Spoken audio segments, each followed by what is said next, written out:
And joining me now, a man who knows that better than just about anybody breathing, P.H. Narjolet, the Director of Underwater Research for Premier Exhibitions. He has been down to the Titanic wreck more than 30 times, and interesting that that storied ship sank 102 years ago tonight. P.H., good to talk to you from Boston.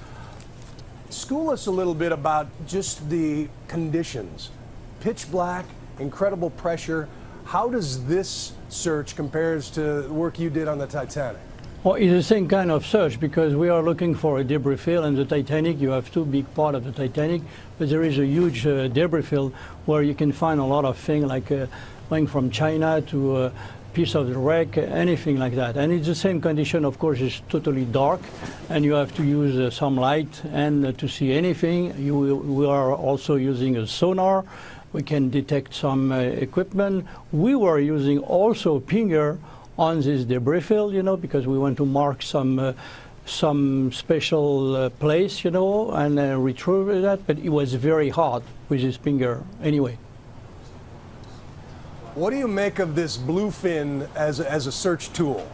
Oh, it's, you know, the AUV in general are a very good tool because they are close to the bottom, they follow the bottom exactly.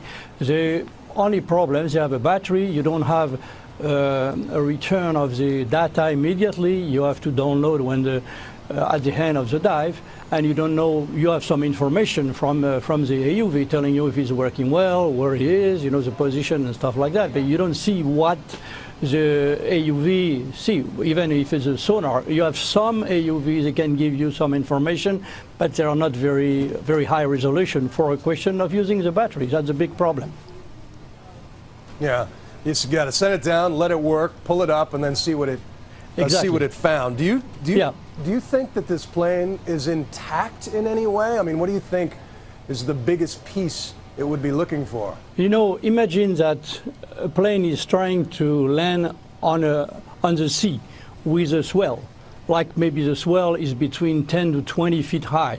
And just at the instant of the plane touch the water, frozen everything, you will have a bumpy, you know, landing pad. And do you think that 777 can land on something like that with no damage? Of course, I'm 100% sure the plane exploded in little pieces. It was possible on the Hudson River, like we know a few years ago in New York, but it was absolutely flat.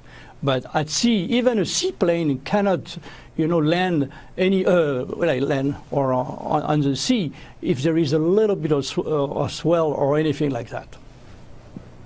Well, where's the debris then? Why in 39 days have we not seen even a cushion, nothing? Yeah, from my point of view, if we don't see any debris, the plane is not there. It's so simple, you know. Because we should find something. So they're looking in the wrong place, you think? I'm afraid, you know. Even with the pinger, are we sure it's the pinger of the black box? No. There is no way to understand if it really is a good pinger or not.